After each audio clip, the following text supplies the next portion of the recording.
Hey, this is Seth Parnell, the minister at the Portia Church of Christ, and this is episode 131 of the Midweek Bible Study. Hope that you are doing well. Hope everything is going your way. We appreciate you stopping by here. Whether you watch it with us, live, or whether you watch it later on, we want you to know that we love you and we appreciate your willingness to study with us. It's always a good thing when you can get together, either physically or virtually, in order to study the Word of God. And so hope this is of some benefit to you, and hope you've had a wonderful day. It's been a pretty mild day here in Jonesboro, and so hope that you had a good one as well. We always want to extend you an invitation if you're someone that is in the Portia area. We are located at 307 South Jackson Street in Portia, Arkansas. Right now, we are meeting at 10 o'clock and 11 o'clock on Sunday morning, and 5 o'clock on Sunday night, and 6 o'clock on Wednesday night. And so, if you're in the area, hope you can come and join us. Right now, we have a class going on some of the lesser known prophets. On Sunday morning, Robert Davis is teaching that class, and on Wednesday night, where I'm teaching a class on the book of Matthew. If we're going through it chapter by chapter, getting a lot of good stuff out of it, a lot of good lessons that we have you can find in the that Matthew records in that gospel. And so, if you're in the area, we'd love to see you, love to talk with you and worship with you. And so, hope you can take advantage of that opportunity if you haven't. Also, if you're someone who has suggestions or questions about what we studied tonight, or if you have suggestions for future episodes, or if you'd like to comment on our discussion or even discussion of past episodes, feel free to put those down. We'd love to hear from you. Love to hear what you have to say. Just either send us a message or get a hold of us somehow. We would love to talk to you. Love to talk to you about it. But tonight we are going to be taking a look at the peace of mind, looking at some lessons that we can find, from the Psalms. But I'm not by myself tonight. We have a guest who is second time here. We have Will Hester. He's going to be with us. He's joining us. And I know that you're going to really enjoy what he has to say. He's a fantastic speaker, and so I know he's going to have some good things for us here tonight. But Will, it's good to have you here tonight. And for those who don't know you, why don't you tell us a little bit about yourself? Well, Seth, I will pay you later for the compliment of being a good speaker. No, it's a pleasure being here with you again. Uh, a little bit about myself. I'm in my seventh year, about to go into my eighth in August of 2023, Lord willing. And I've been doing this for 7 years, like I said, and uh, has been a wonderful ride. Have two beautiful boys, Perry, who is about to be 17 months old. I can't believe it. And Lance, who is 4 years old. And my wife, Sarah, we've been married since 2016. And so uh, we are about to have our 7th year anniversary in May of 2023, and looking forward to that. Been at Parkway Church of Christ in Fulton, Kentucky for going on 3 years. Well, um, been here since June of 2019. So July of 2023, we will have been here for 4 years. It seems like yesterday that we were coming here, and just it's been a very good time here, and glad to be here with you on the midweek Bible study. Yeah, time certainly does have a habit of getting away from you, and so Oh yes, it absolutely. it flies for sure. But I will say, Will's not only a great speaker, but he's also a great song leader. If you've ever heard him sing too, so it's a he's good. He's one of those people that's good at both. But Well, uh, you're going to get a tip for that now. Yeah, I'm going for the extra. Hey, there you go. There you go. But up there at Parkway, what have you been teaching on lately? Well, actually, I've been teaching on what we're going to be talking about tonight, which is for the last 6 weeks. Well, actually, 5 weeks, and this coming Sunday will be six. I have been going through some of the Psalms. I haven't gone through some of the ones that everybody knows because I wanted us to go through some Psalms that are not as known to maybe your common person who's sitting in a pew. There are. I was telling you before we started tonight. There's those mainstay psalms that everybody knows. Hmm. Psalm 23. Some will know Psalm 22 just because Psalm 22 is the one that everybody thinks is probably quoted by Jesus on the cross because of his quotation of my God, why have you forsaken me?" Then Psalm 51, which is the created me a clean heart. Everybody knows Psalm 51, 10 through 12. Some may know the rest of the psalm, but that whole psalm is just a beautiful prayer by David. And then some will know Psalm 119 because Psalm 119 is the longest chapter in Scripture. Psalm 133 is the unity psalm, and then Psalm 149 and 150 are the worship songs. They are the ones that talk about worship, and so everybody knows probably six, maybe seven, maybe eight really well known psalms, and they could probably quote you a few verses from different places in the psalms. But our goal with this series that we were doing is to go through and show that there's more to the Psalms than just these few bumper sticker Psalms that we have. That actually, you look at it, there's actually more to the Psalms.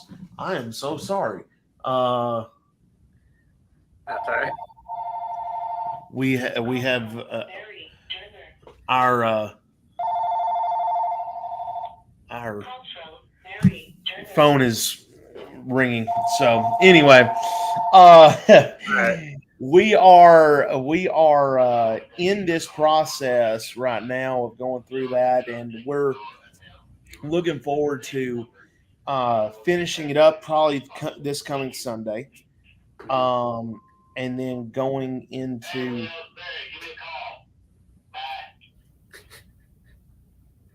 Okay. Uh, Sorry about this, Seth. That's all right. If you don't mind taking over for about 2 minutes, All right, I got you. and I will be right back.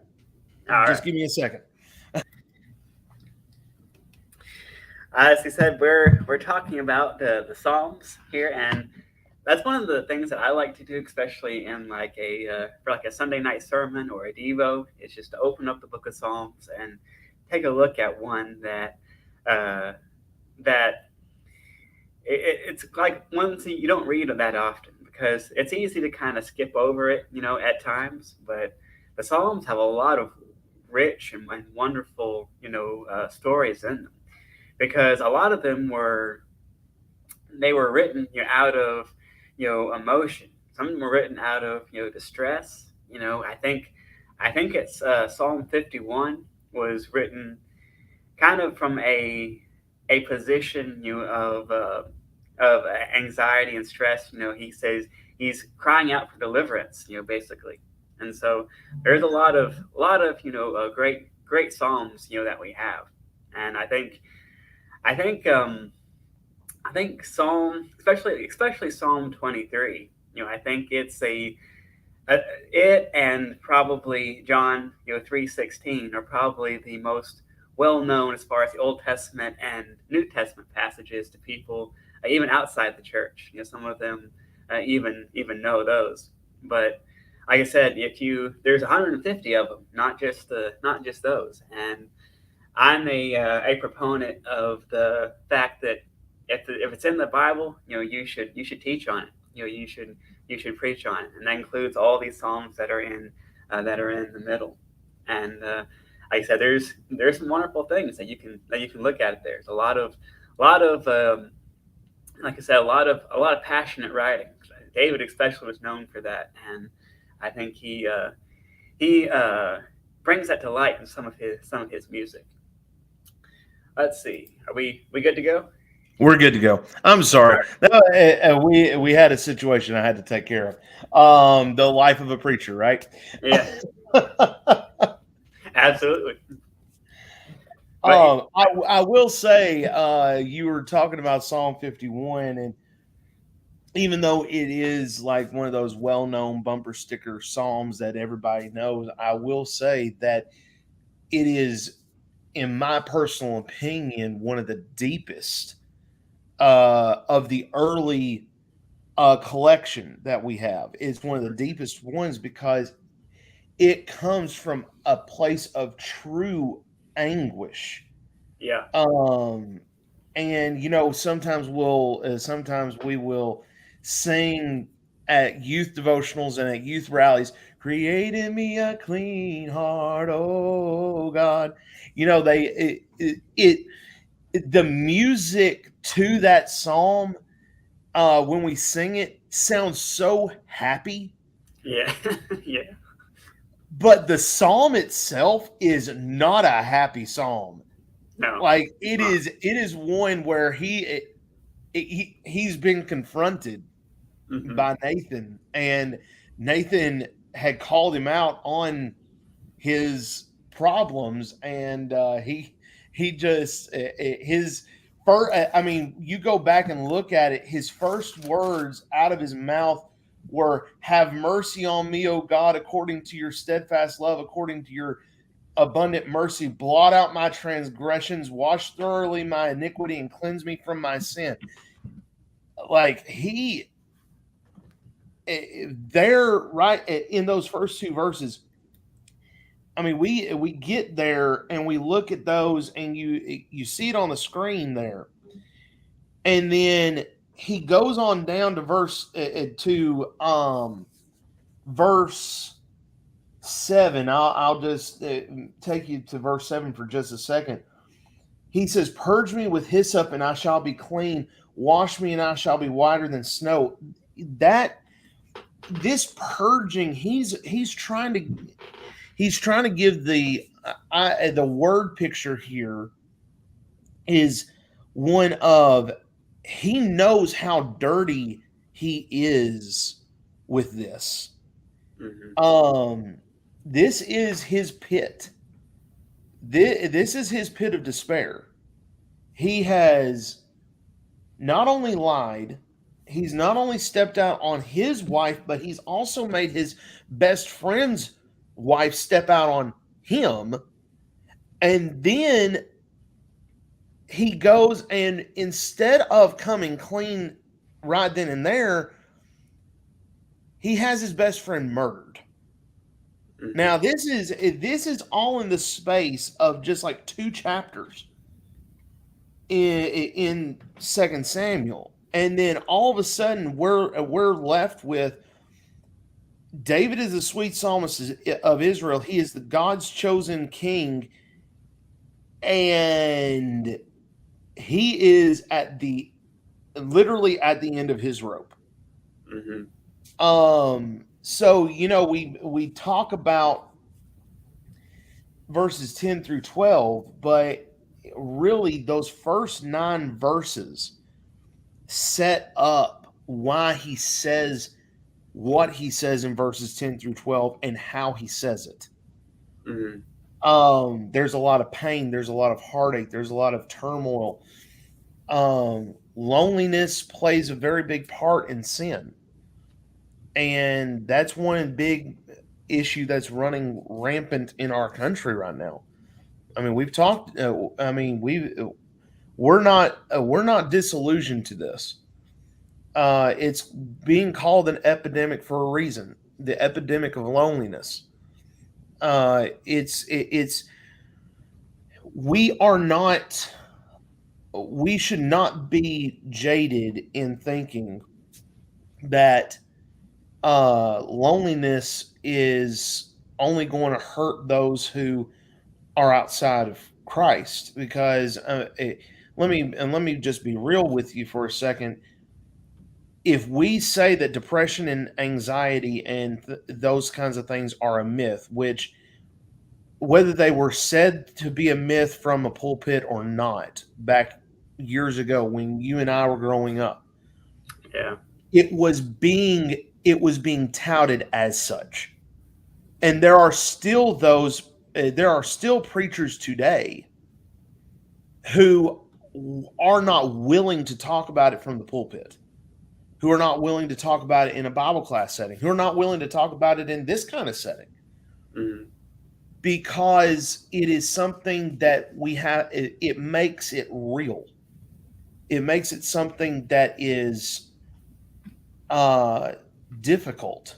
It takes away the difficulties and all. It takes away this hedge that we think we've put around ourselves, that we can't and we won't we'll be immune to it because we're with God, when in reality, and we can get into this if we want to, if you want to, but when in reality, the first person that depression and loneliness really affect is the preacher.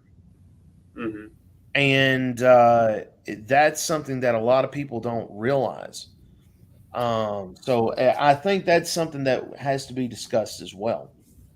Well, I think like the traditional approach, I think, to it, like at least over the years, has been just kind of like bear down and get through it. Like Mm, either trust God more or pray to God more, and right.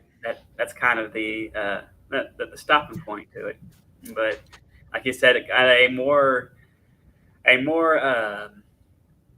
like in-depth study, or at least from an overall of the church as a whole. I think Mhm.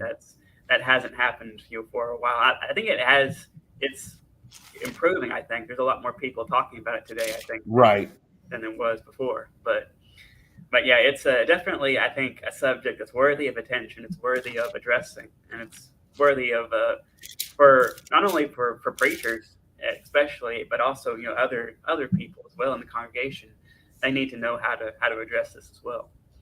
It's interesting that one of the psalms that is written, that is not written by David, it's written by the sons of Korah, um, which is Psalm 88.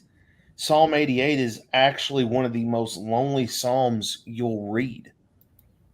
It is a psalm. If you want to read a psalm that is full of anguish and heartache and will make you feel things you probably haven't ever felt before.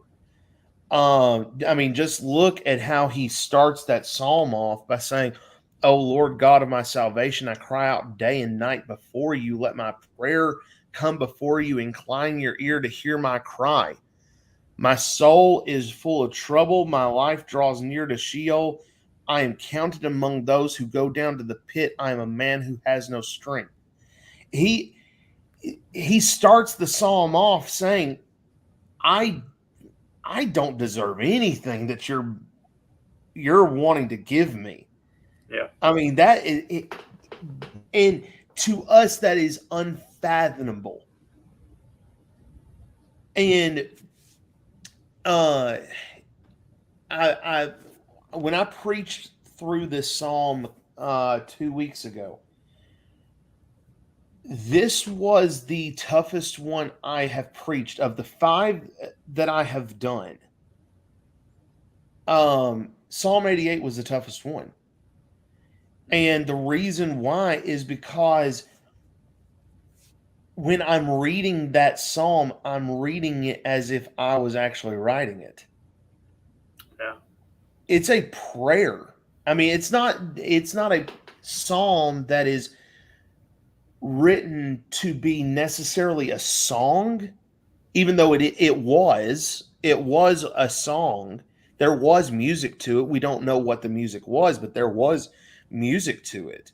Mm-hmm. And we know that the way it was written, it was to be a prayer psalm. So maybe before they were going to do some praying in the synagogue or some praying within the camp or whatever that might have looked like, this was one of the psalms that they might have it might have sung. And this song is so difficult to read because, I mean, he says in verse 9, every day I call upon you, O Lord, I spread out my hands to you. And he he calls himself dead. Mm-hmm. He says that he's already departed. Uh he says I'm so I'm shut in so that I cannot escape. He's so downtrodden on himself. Mm-hmm. Whoever this son of Korah was, these sons of Korah were, um, there was some hurt, there was Yeah. some pain in this, and there's so many that are hurting in pain right now. Um, you know, we sing the song, "I have found a friend in Jesus. He is everything to me." Um, and really, that's the thing that we have to understand is the first part of that is you have a friend. That's where the biblical remedy comes into play is you have a friend. But that's the thing is I just find it interesting that uh, this whole thing about loneliness, depression, anxiety, it needs to be talked about more. It Mm-hmm. needs to be discussed. It can't be swept under the rug. Uh, I think we have forgotten that there are people who are struggling with this, Mm-hmm. and they need to hear these things.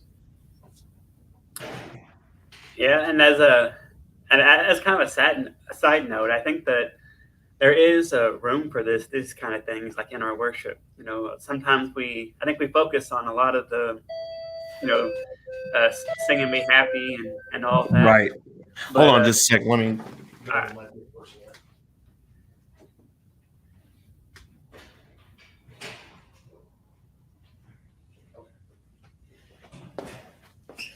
Oh, I'm back. Sorry.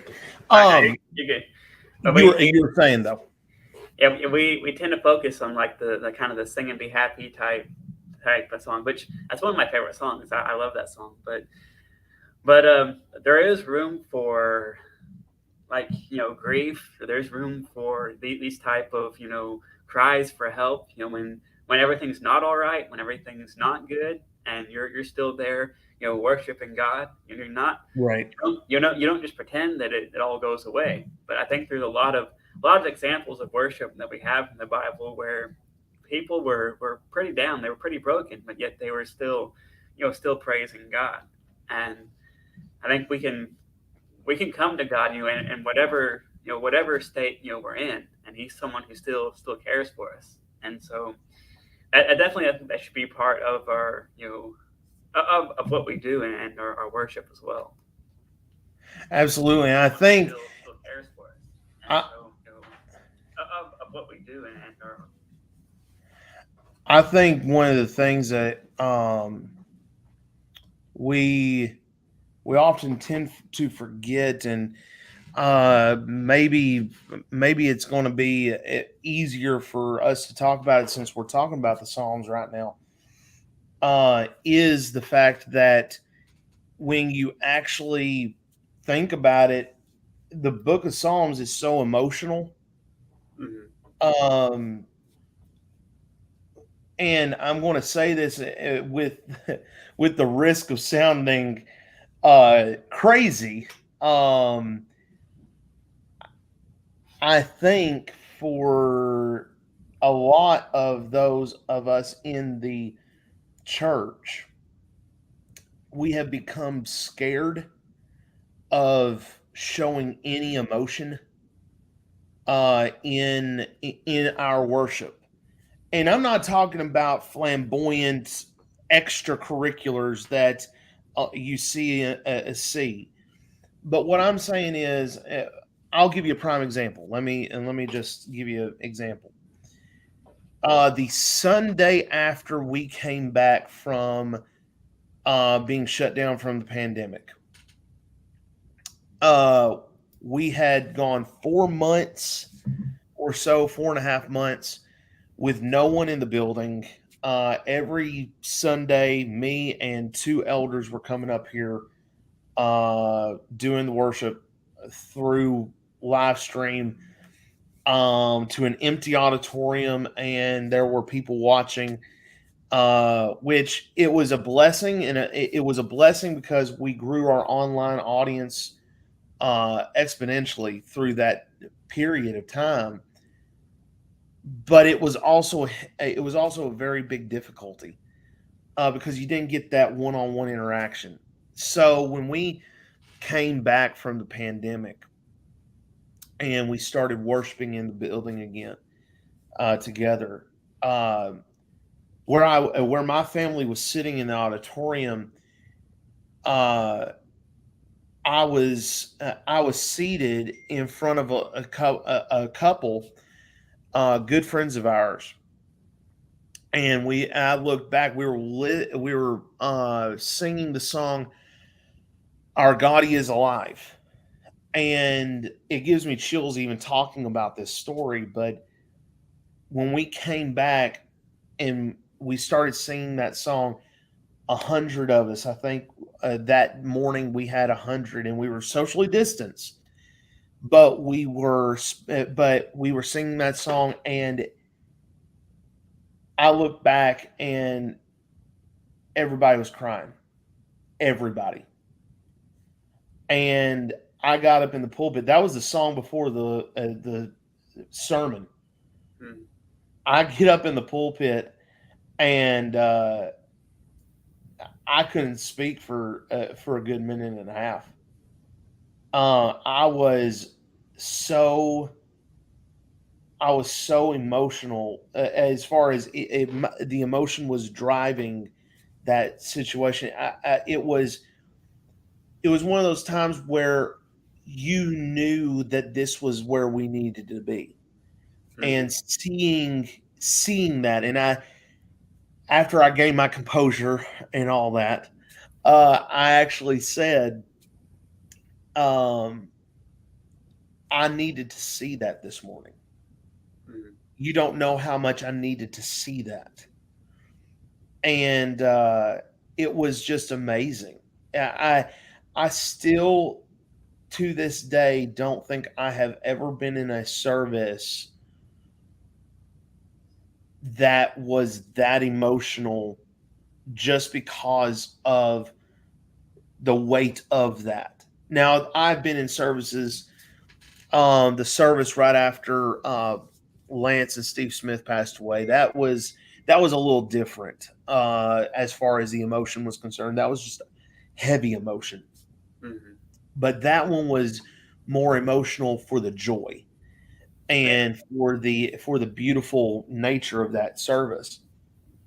And so that's the thing about the Psalms, is they are so emotional, and I think sometimes we get that gets lost to us, for whatever reason. I couldn't tell you what that reason is, but I can tell you that there's got to be some reason why we've lost that emotion, in whatever capacity that is. Yeah, sometimes I think it's a kind of a fear of overcorrecting. Not wanting to be like some of the other denominations. That they see things going on, so they don't want to be a part of that, and so they kind of overcorrect it to the point to Right.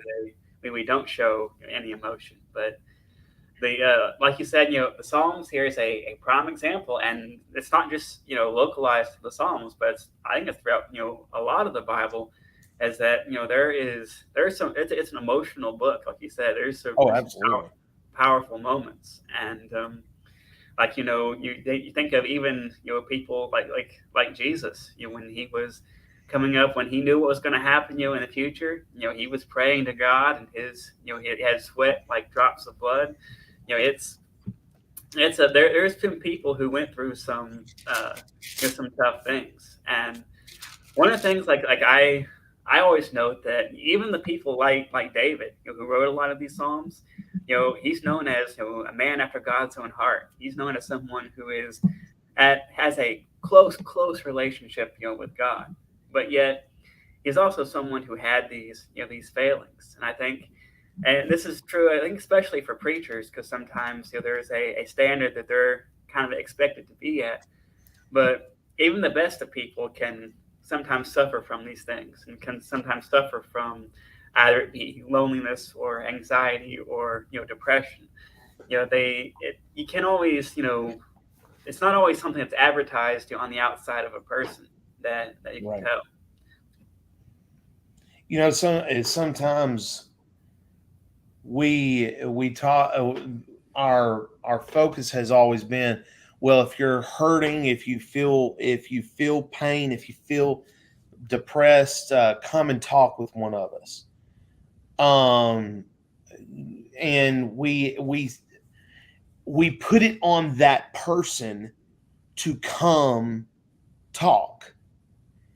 And the problem with that mindset has been that if we put it on that person, then they're probably not going to come, because they've not come to anyone before. Yeah. So why would they start coming to somebody when they haven't before? And you look at it. Um, Prime example. We talk about Judas. Judas Iscariot. He was dealing with. We don't know what he was dealing with, but he was dealing with something, Mm-hmm. and he thought his only way out was to betray Jesus. That's what he thought his only way out was. Then, when he realized what was happening, what he had actually done, when he had come to his senses, Mm-hmm. again, we don't know what was going through his mind. We don't know what he was dealing with. When he comes to his senses, and he goes to the people, the very people that he had just gone to betray Jesus. He goes to those same people who had probably said over the years, you can come to us for anything. You can come to us and talk to us. Mm-hmm. And he goes to them. And the people you're supposed to trust as a Jewish person says, we can't do anything. We've washed our hands of it. We washed our hands clean of this. Mm-hmm. So that then sends Judas into this downward spiral, where then we see what he did, which is he goes out and kills himself, because he thought his only way out, number one, was to betray Jesus.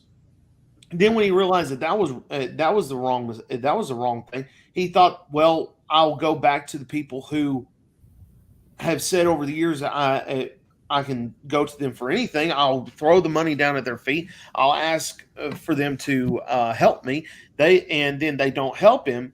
Well, then he thinks his only way out of all of it is, I'm going to have to die. I can't live with myself. And that shows where the mindset of a lot of people is they think that the only way out of anything is to not talk about it. And when they do talk about it, they have become so jaded to to understanding that some people are not going to listen, and the people who have listened in the past have just given them advice that may or may not be good. What they need to have, and what I think a lot of times is missing, is the listening ear. Yeah. Don't give advice necessarily, but just listen. Sometimes I have been accused over the years, well, I was hoping for a response, and I tell them I'm listening, because I'm not going to give them a response on half the story. Because if I give them a response on half the story, I am not doing my due diligence, not only as a minister, but just as a Christian in general. I'm not doing my due diligence. I'm not listening. Yeah. I'm not listening to the whole story.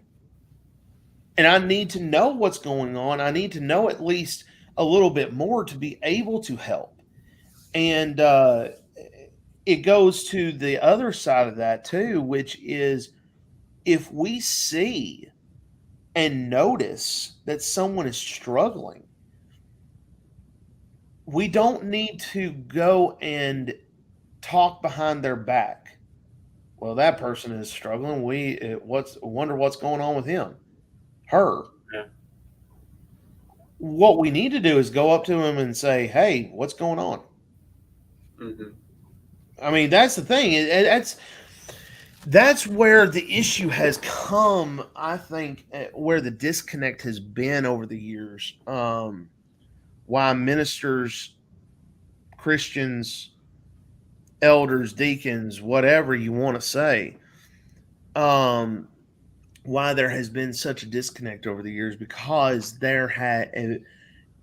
people have had this view of what depression is, what anxiety is, what sin looks like in the life of a person, whatever the case may be.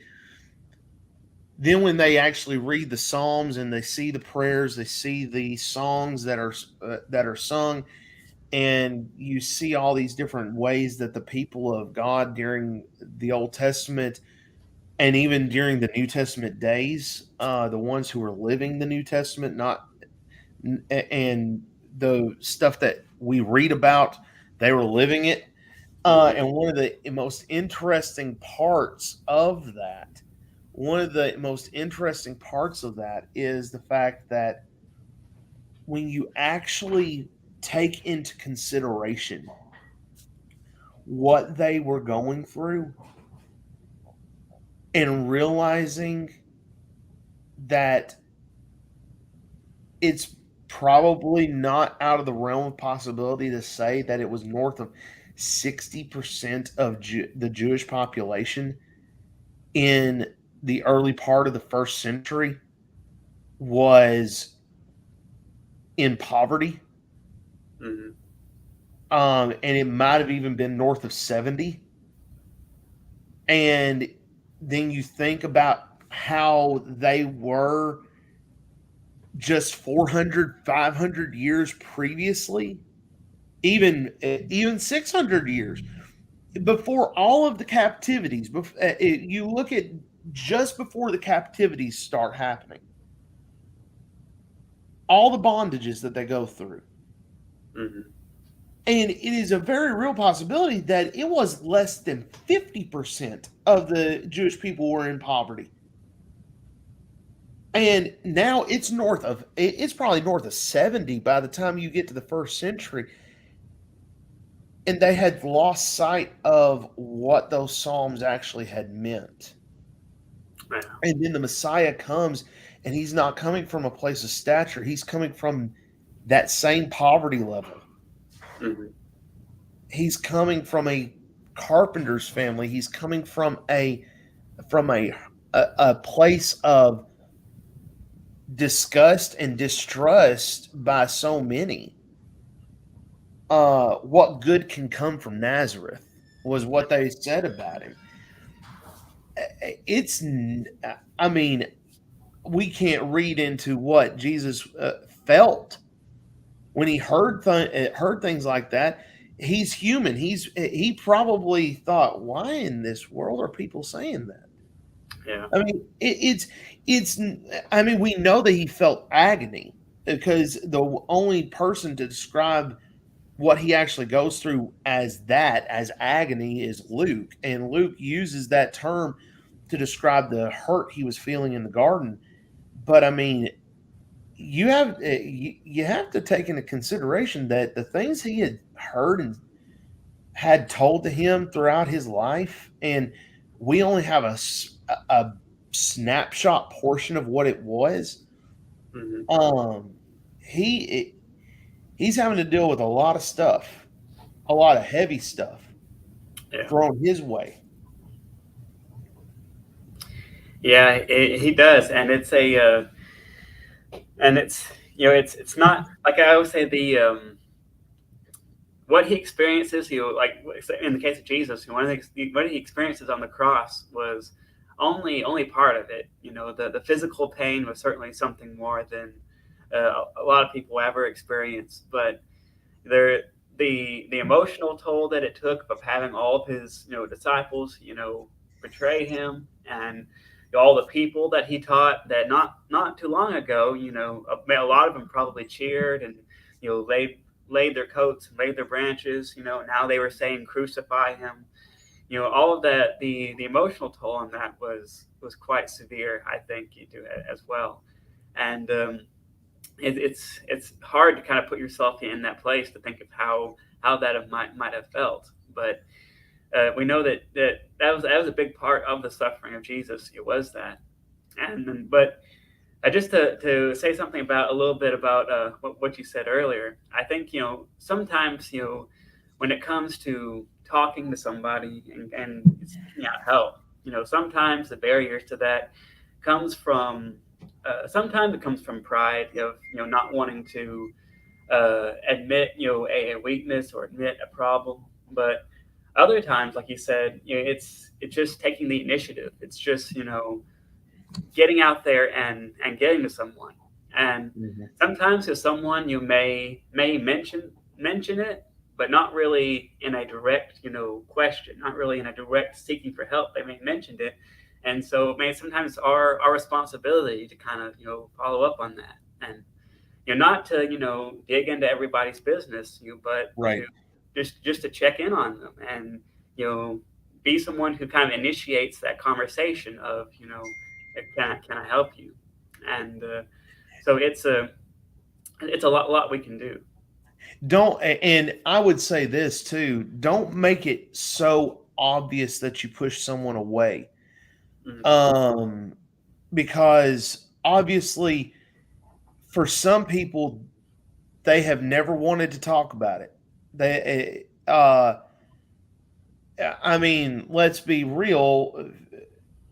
If you're going to talk to a man, if he's been told his whole life, do not talk about your emotion. Do not talk about your feelings. Don't talk about your problems. I'd say it like this to the guys at the jail, and it might not be as preacherly as probably it should be, but you know, a lot of times for guys, we've been told, "Suck it up, Buttercup, move on, pull up your bootstraps, and put on your big boy pants and move on, and leave your emotions at the door." And that's been a very real problem, and now we're seeing the fruits of that, which is not really fruit; it's rotten apples, because mental health among men is at an all-time high. Mental health problems is at an all-time high with men. Um, and the Jenkins Institute, Dale and Jeff Jenkins, they put out a report about stresses among ministers, and depression fuels a lot of those stresses. And the thing is, you've got to be very careful and tactful in how you approach it. And with women, you have to be careful and tactful that you're not coming, not necessarily coming at them, Yeah. because it can almost feel forced. in a lot of ways. So you have to be very careful in how you handle that, especially because of the way of the situation that we live as a society today, where everything is being run through with a fine tooth comb. You've got to be careful in how you approach certain situations. And I only say that about the men and the women because it is a different it's a different mindset, a different way of handling those kinds of situations. Yeah. And I will say this, that one of the best things that you can do, um, just as a Christian. I know sometimes talking as two guys who are ministers, it's very easy for us to say, as a minister, this is what I would do. But really, as a Christian, Hmm. what we should do is, if we see someone hurting that normally is cheerful, is joyful, is coming in with spunk. Whenever we see them, they've got a smile on their face and they're hugging everybody's necks. If we see them and they are not doing that, and the only words that come out of their mouth when you ask them how they are doing is "I'm fine," and they don't explain, they don't do anything, you don't have to say anything to them. Um, right then, because you don't want to embarrass them. Hmm. But my thought would be, why don't you call them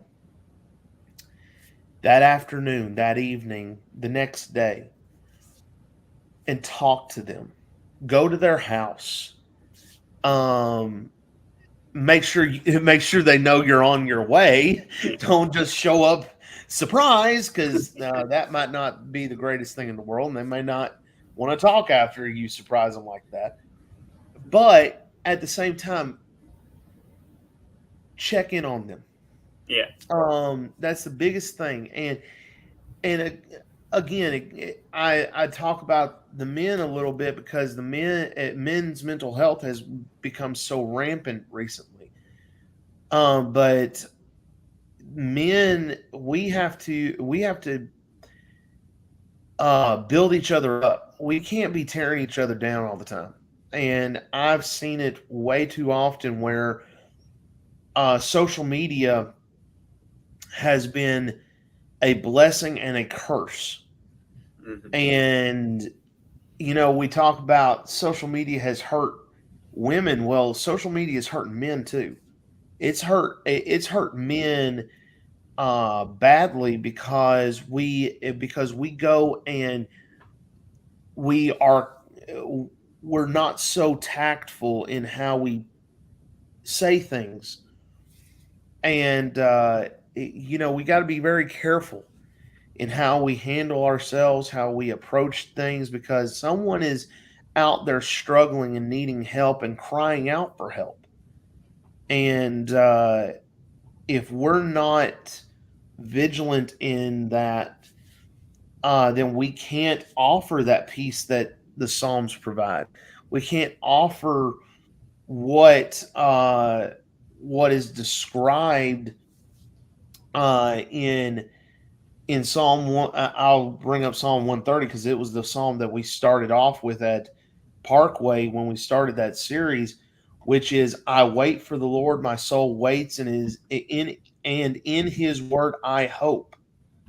My soul waits for the Lord more than watchmen for the morning, more than watchmen for the morning.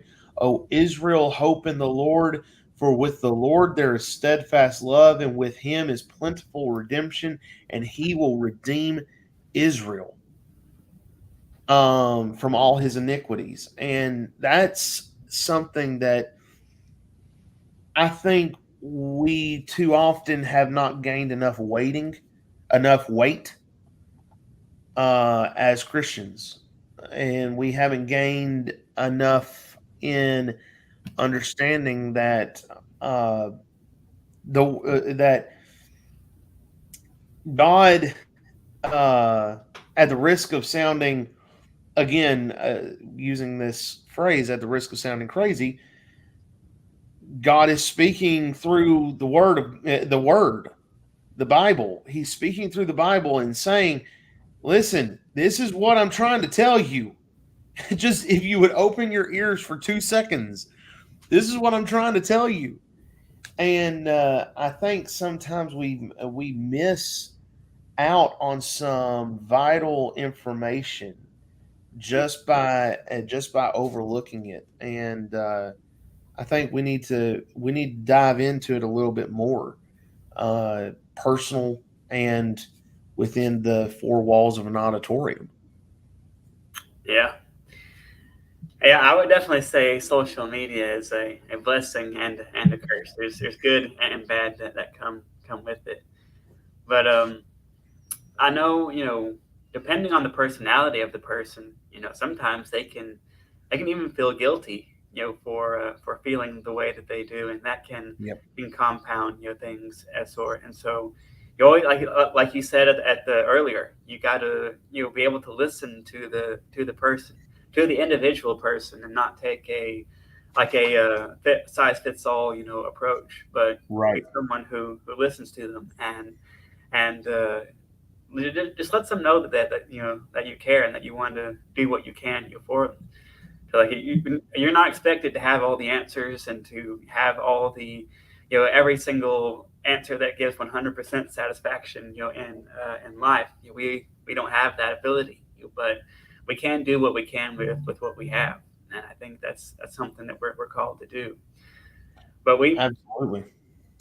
we've been going for about 53 minutes here, and so as we kind of wind down, if someone is a Christian and they're like you said they're working hard and they're trying to do what they can, but they run into these obstacles of mental health. What are some things that they can do or things that they can kind of pursue that may be able to help with what they're going through? Um, a couple of thoughts come to mind. And it came actually from my study of Psalm 88, and then my own personal struggles with mental health myself.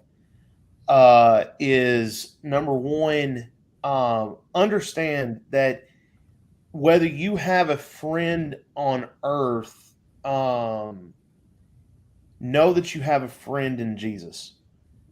I know that sounds a little bit corny, and it might sound corny to you, and it might sound very simplistic of an answer. But the first thing I would say is just know that you have a friend in Jesus. I think sometimes when, like I said earlier, we sing that song, "I found a friend in Jesus. He is everything to me." Sometimes we sing it not realizing the impact of those words. And you may have lost every friend you have ever had in this life, but if you follow and obey Christ, you have a friend. He said himself throughout his ministry, um, that the greatest thing one can do is lay down his life for his friends. And he says that about himself. And he calls us friends. He says, "I've called you friends because I'm paraphrasing, but you are no longer in this, you are no longer part of this world if I've called you a friend." Then the second thing is find family. And if you've put Christ on in baptism, then you already have family. You've already been added to the greatest family the world has ever seen. So have that. And then the third thing, and I would say, we've already discussed it a little bit, but again, it needs to be pointed out, which is reach out. If you're struggling, reach out to someone, find someone. If you're already dealing with mental health problems, and you found somebody, whether that be a mentor group, whether that be a licensed therapist who's helping you through some very difficult trauma, if you are just talking to a preacher to get advice, whatever it is, whoever it is, find someone that you trust that you can confide in, because that is where strength is going to come from, is building on those relationships, getting some help in capacities that are going to see you move forward and push forward. And so I would say just find a friend. Know you have a friend in Jesus. Find a family. If you put Christ on baptism for the remission of your sins and you're close to Portia, go to Portia Church of Christ. There's a family. If you're close to us at Parkway in Fulton, Kentucky, come to Parkway. We're a family. But find you a family and then reach out. Those are really the three big ones, I would say. And you told that story, about getting getting back, to service, right after the pandemic. And I remember Hmm.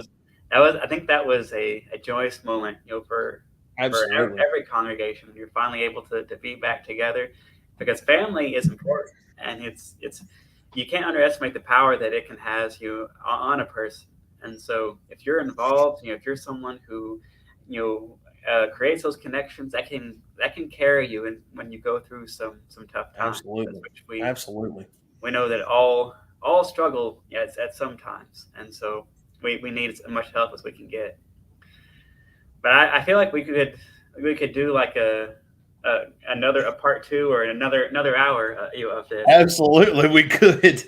But I think we will call it right here with this. But well, if somebody wants to hear more of what you have to say, and I don't know why they wouldn't, but why, if they want to hear more of your teaching and everything, and what's going on in over there in Kentucky, where can they go to do that? They can go and subscribe to our YouTube channel, Parkway Church of Christ. We live stream every service except for our Sunday morning Bible class. We try to live stream every service. Sometimes technical difficulties cause us not to be able to, but we live stream on YouTube. We live stream on Facebook during that same time. So you can go to YouTube and type in the search engine Parkway Church of Christ. You'll find us. We're like one of the second, third one down normally. And then on Facebook, if you just type in facebook.com/Parkway COC, it'll pull us right up. And you can go there. You can listen to the lessons. We have backlog of all of our live stream lessons. They normally start, if you want to just hear the lesson itself, they normally start right around on Sunday mornings, about 20 to 25 minutes into the service. And so we try to put those out there for anybody who wants to hear them. And then I will give one little shameless plug.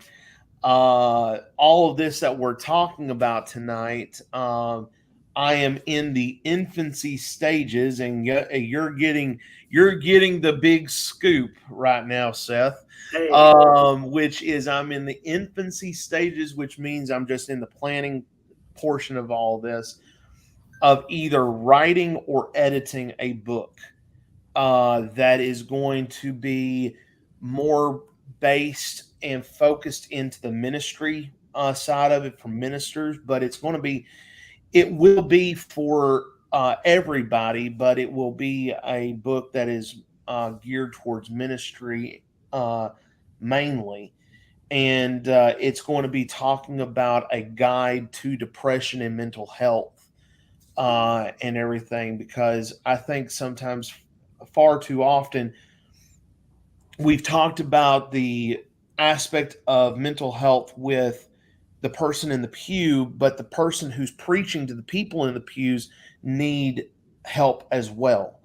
And sometimes we say it, and a lot of times people think that ministers are just crazy when we say it, but uh, we are out there on an island by ourselves. A lot of times, there are things that we can't say to friends, we can't say to family, we can't say to spouses, whoever it is. We take a lot of that burden, and it comes with the territory. Don't get me wrong; it comes with the territory of being a minister.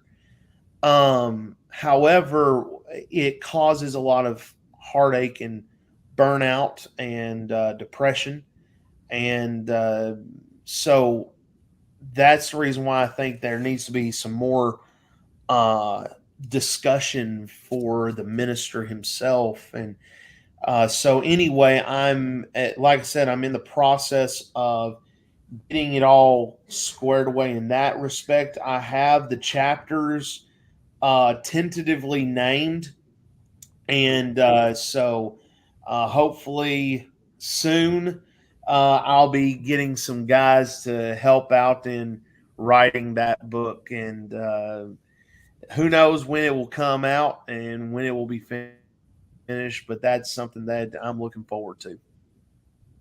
That sounds wonderful. You heard it here first. A good book coming up. There you go. Well, we'll definitely have to have you back on when you get that all squared away and Absolutely, all your notes, absolutely.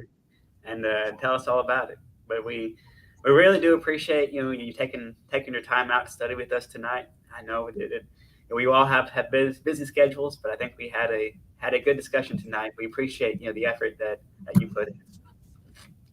Well, thank you, Seth, and I appreciate it. All right. I hope you enjoyed this episode of the Midweek Bible Study. We'll be back next Thursday at 7 o'clock for another episode. And so, if this has done some benefit to you, hope that you can share it with anybody who'll need it. But until next time, we hope that you go out and be the light of the world and glorify God in everything that you do. And we'll catch you next time.